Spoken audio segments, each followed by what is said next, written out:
우리가 지금까지 나눈 이 출애굽기 말씀을 통하여서 이 하나님께서 모세를 부르시고 이 고통받고 있는 이스라엘 민족을 구원하심을 보게 하셨습니다. 또한 이스라엘 백성들이 지켜야 할 율법을 주시고 그들과 언약을 맺으시는 것 또한 보았습니다. 또한 하나님께서 함께 하시겠다는 증거로 이 성막을 허락하시는 말씀을 살펴보았습니다. 하나님께서는 이렇게 연약함 투성인 이스라엘 민족을 불러내셔서 포기하지 않으시고 그들을 향한 뜻과 계획을 이루어 가심을 우리가 출애굽기를 통해서 볼 수 있습니다. 오늘 함께 살펴볼 말씀은 이 40장에 걸친 출애굽기의 마지막 부분입니다. 이스라엘 백성들이 하나님께서 말씀하신 대로 이 성막을 봉헌하는 장면을 다루고 있습니다. 하나님께서는 이전의 내용을 통하여서 모세에게 성막의 배열에 관해서 지시를 하셨고, 또 오늘 말씀 통하여서 모세가 이 명령에 순종하여 성막을 준공했음을 드러내고 있습니다. 말씀을 통해 도전받는 시간 되기를 소망합니다. 본문 17절을 보면 하나님께서 명령하신 대로 둘째 첫째 달 초하루에 성막이 세워지게 된 것을 말하고 있습니다. 이 날짜는 이스라엘이 출애굽한 후에 1년이 경과한 채 제2년째 1월 1일을 가리킵니다. 하나님께서 출애굽을 기념하는 그달 그날에 이 성막을 세우게 하셨습니다. 이러한 것은 이스라엘 백성들로 하여금 하나님의 구속 역사를 기억하게 하셨고, 또 찬양과 경배를 드리게 하기 위함이었습니다.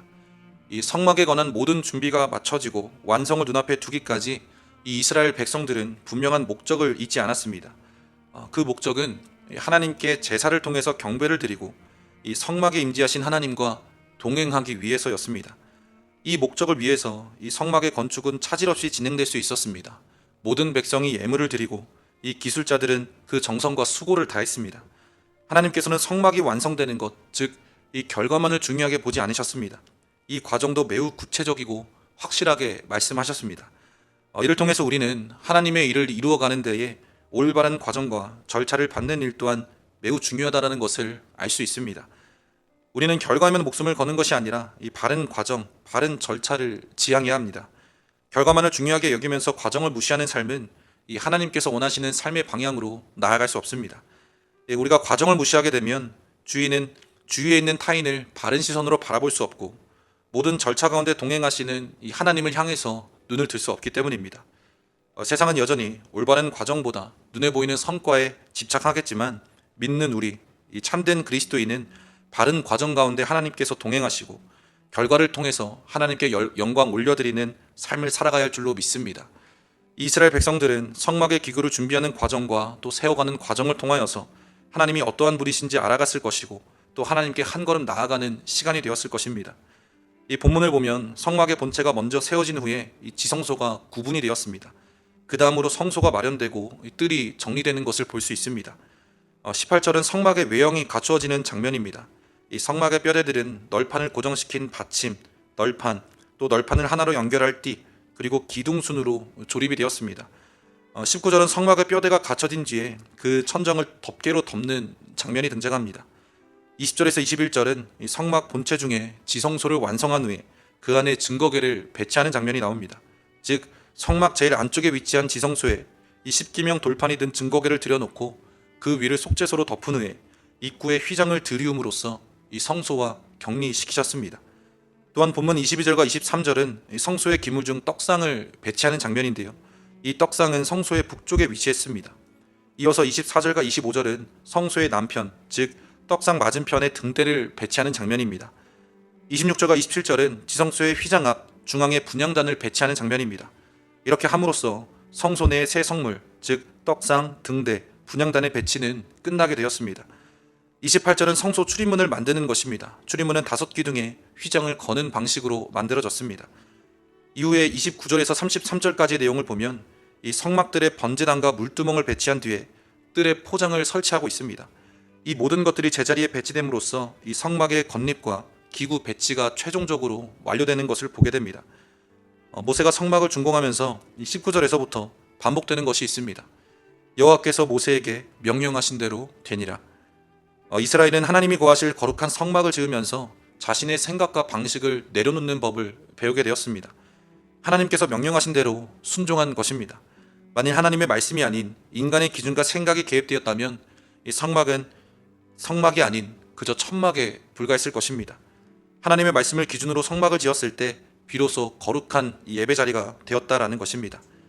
하나님의 말씀대로 성막이 완성되었을 때 구름이 회막에 덮이고 여호와의 영광이 충만했다라는 것을 보게 됩니다. 이스라엘이 광야 생활을 하는 동안 이 장막은 하나님의 임재와 보호의 상징일 뿐만 아니라 언제 이동하고 또 언제 머물고 언제 쉬는지를 표시해주는 지표가 되었습니다. 구름이 성막 위에 머무는 동안에는 새로운 곳으로 이동하지 않았고, 구름이 성막 위로 떠오르면 자신의 짐을 꾸려서 의심할 여지 없이 이 구름의 움직임에 따라 지시된 방향으로 나아갔습니다. 이 하나님께서는 이같이 이스라엘을 앞서서 인도해 주셨고, 때로는 멈추셔서 이스라엘을 훈련시키셨습니다. 그러므로 이스라엘은 하나님만을 따라야 했고 결코 하나님보다 앞서서 갈 수 없었습니다.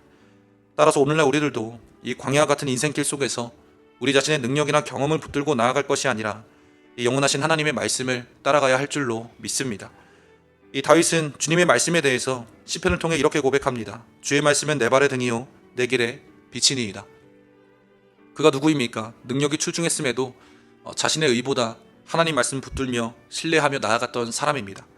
주님의 말씀을 우리의 발의 등이라고 표현하고 한 걸음 한 걸음 말씀을 따라 나아가기를 소망했다는 것입니다. 그 삶의 방향성과 목적이 하나님의 말씀이기를 소망했던 사람이 다윗이었습니다. 우리 삶에 눈에 보이는 구름 기둥과 불 기둥은 없지만 더욱더 확실한 이 하나님의 말씀이 늘 우리 곁에 존재하고 있습니다. 이 말씀이 우리 삶의 유일한 절대적 기준임을 기억하고 그것을 삶의 지표로 삼으며 나아가는 저와 여러분 되시기를 주님의 이름으로 소망합니다. 이 성막에 임재한 구름 기둥과 불 기둥은 단순히 길만 인도해 주었던 것이 아닙니다. 하나님께서는 광야의 무더운 낮 동안에는 구름을 만들어서 그늘을 만들어 주셨고 더위를 막아 주셨고 큰 일교차로 인해 추워지는 밤에는 불로 따숩하게 해주셨습니다. 하나님께서는 섬세한 손길로 이스라엘 백성을 낮마다 또 밤마다 돌보아 주셨던 것입니다. 이스라엘 백성들은 눈을 들어서 구름 기둥과 불 기둥을 직접 목도하면서 하나님의 동행과 임재를 날마다 체험했습니다. 이러한 체험은 그들에게 있어서 길고 긴 광야 여정에 있어 아주 큰 위로가 됐을 것입니다. 마찬가지로 오늘날 정말 광야 같은 이 삶을 살아가고 있는 우리의 연약한 심령 속에도 하나님께서 주시는 위로와 은혜의 기둥이 있을 줄로 믿습니다. 주님께서 이 땅에 오셔서 또 우리의 영원한 희생 제물이 되시고 또 우리가 그러한 주님을 바라보며 비록 우리의 삶은 아직 어렵고 우리의 심령이 참 연약하지만 영원한 제물이 되시는 또 영원한 어린 양 되시는 그러한 주님을 붙들고 나아가야 할 줄로 믿습니다. 이 출애굽기는 성막의 봉헌과 또 하나님의 영광이 충만했다라는 것을 알리면서 마무리가 됩니다. 이제 이스라엘은 회막을 통해서 하나님을 만나고 하나님의 영광을 보며 행진해야 하는 의무가 주어졌습니다. 하나님께서는 이들을 포기치 않으시고 끝까지 신실하게 이끌어 가셨습니다. 말씀을 통하여서 성경이 아주 오래전의 이야기로 그치는 것이 아니라 우리의 삶으로 소화되기를 소망합니다. 우리의 삶을 이끌어 주시고 또 위로해 주시고 동행해 주시는 그 하나님의 놀라운 은혜를 날마다 경험하는 저와 여러분 되시기를 주님의 이름으로 간절히 소망합니다. 기도하시겠습니다.